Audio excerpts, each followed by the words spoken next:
تحریف معنای آیه ولا رطب ولا یابس الا فی کتاب مبین.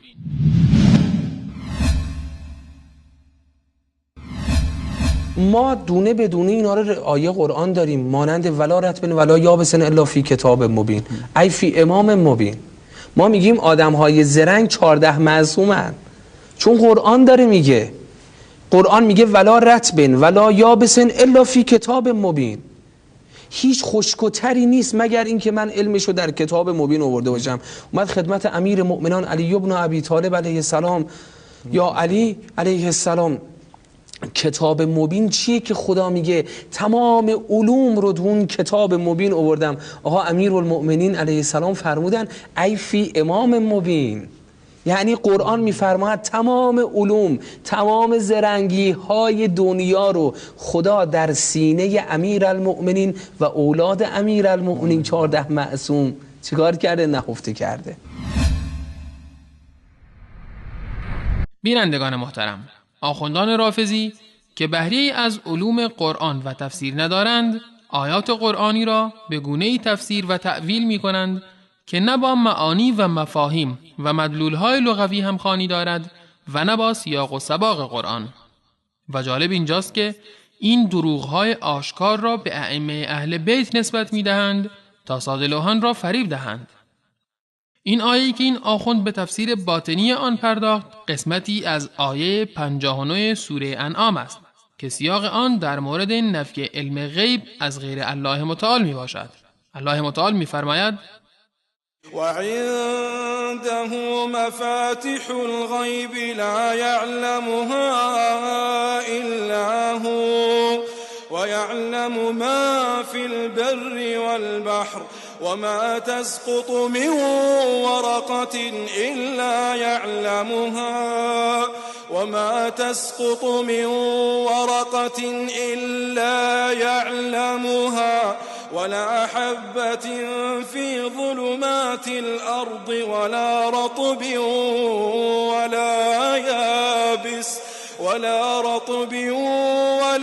يابس إلا في كتاب مبين.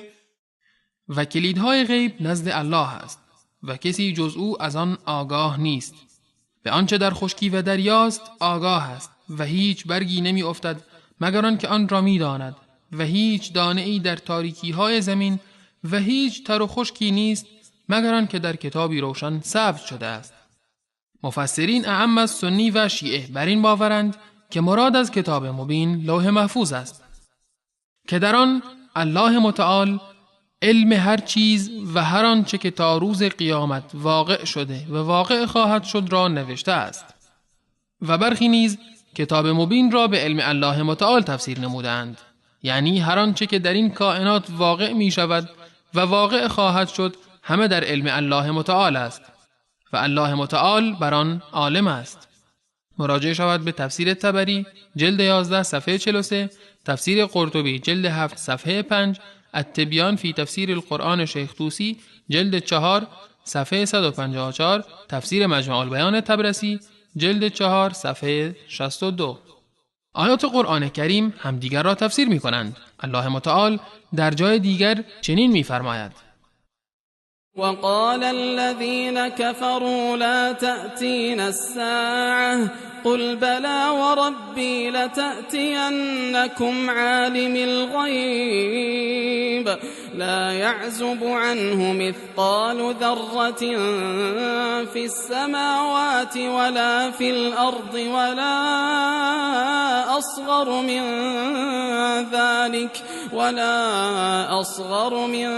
ذلك ولا أكبر إلا في كتاب مبين. و کافران گفتند رستاخیز بر ما نمی آید. بگو آری، سوگند به پروردگارم که دانای غیب و نهان است، به یقین رستاخیز بر شما فرا می رسد و هیچ ذره ای در آسمان ها و زمین از پروردگار پنهان نمی ماند و هیچ چیزی کوچکتر و بزرگتر از آن نیست مگر آن که در کتاب آشکاری ثبت است. اما این آخوند بدون در نظر داشته قوانین تفسیری و بدون در نظر داشته آرای معتبر مفسرین کتاب مبین را به امام تفسیر نمود یعنی که امام عالم همه غیبیات است و این نوع تفسیر شامل الحاد در قرآن کریم می شود که الله متعال در مورد آن چنین هشداری نازل فرموده است: إن الذين يلحدون في آياتنا لا يخفون علينا أفمن يلقى في النار خير أم من يأتي آمنا يوم القيامة اعملوا ما شئتم إنه بما تعملون بصیر. همانا کسانی که مفاهیم آیات ما را از جایگاه درست آن تغییر می دهند بر ما پوشیده نمی ماند. پس آیا کسی که در آتش افکنده می شود بهتر است یا کسی که در روز قیامت در نهایت امنیت به میدان محشر می آید؟ بیشک الله به کردارتان بیناست.